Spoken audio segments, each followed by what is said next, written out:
given me, all the suggestions they've given me on what I'm supposed to say tonight. I've thought about everything that you suggested. This thing's changed 17 times, and it's changed 3 times today. So I guess I'll start by saying, if you've had a daughter get married, you know what I'm talking about. Yeah. If you haven't had a daughter get married, and someday you will, buckle your seatbelt. Because it's quite a ride, it's an amazing journey. It all culminates on this day, the wedding day. The exclamation point for the dad is when you're standing at the back of the ceremony with your beautiful daughter on your arm, and you're about to take that short walk, maybe 35 steps, maybe 30 seconds. And as you pass all your family and friends, your daughter's life goes ripping through your mind. From her first breath, to her first cry, to her first smile, her first tooth, her first step, her first word, first time she rode a bike, her first day of school, her first game, her first goal, her first championship, her first graduation, high school, all those games, her first date, her first prom, high school graduation, the day you took her to college, and when you went to leave, she gave you a hug and squeezed you so tight, it seemed like she didn't want you to go. And then you got college, and those years, and those games.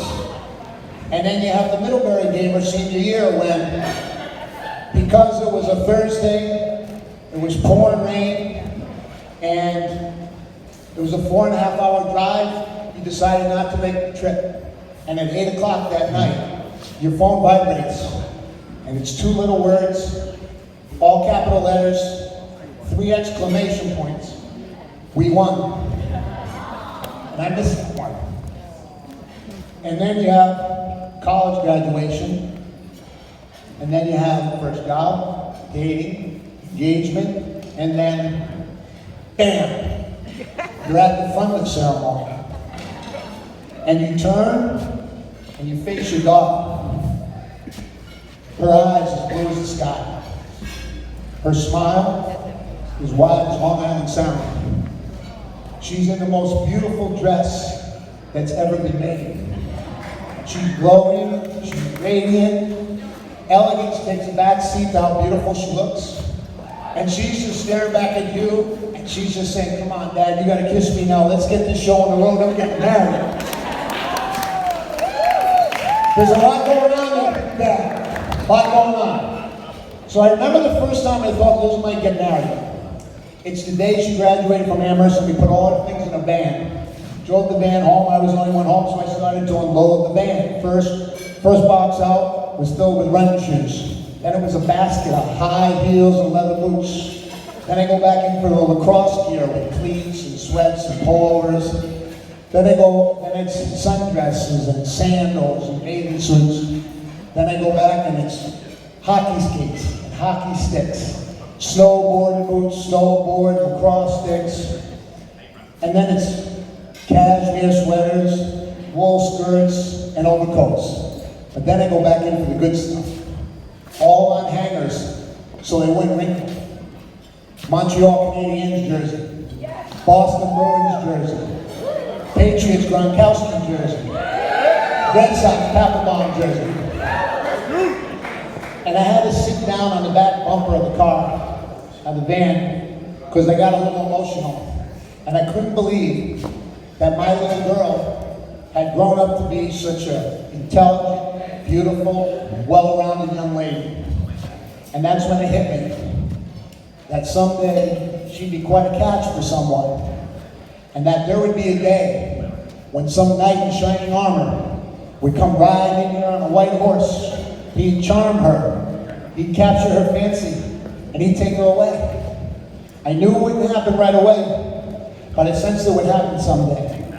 So fast forward to a couple years ago, when Liz and all her friends were doing these destination weekends. They'd set a spot, the entire posse would show up. Nantucket, Martha's Vineyard, Newport, the Hamptons, Montauk. Liz says, Dad, I want to have all my friends to Madison. I want to take them to the beach club. I said, great, how many? She says, I don't know, 10. Well, 20 showed up. They came from far and wide. They came by plane, by train, by car. Google Boy, he came from California to Martha's Vineyard, took a ferry to Rhode Island, got a ride to 95, and Annie picked him up on the highway on the way back to the Red Sox game. They started showing up around 7 and 9 and 11:30. They were still coming in. The core of the group was from Amherst. They sprinkled in a few Trinity people, and on this one weekend, they smuggled in this dude from Middlebury. I never met the dude. I'd heard about him, but I never met him. And it kind of started as the weekend went on, where one of Liz's girlfriends came up to me and she says, so what do you think? And I said, sure, it's great. You guys are around. Shortly after that, another girlfriend says, so what do you think? I said, you guys are going to have a great time at the beach club. It's beautiful weather. And then that night, Saturday night, just before dinner, we were having drinks. And Liz's roommate from Amherst, Marion Reed from Wisconsin, she comes up to me and she says, so boy, what do you think of Philip Hastings? So I kind of laughed and I said, you know what, Marion, it doesn't matter what I think. And she got mad at me and she yelled at me and she put her finger in my chest. She said, yes, it does. You're the dad.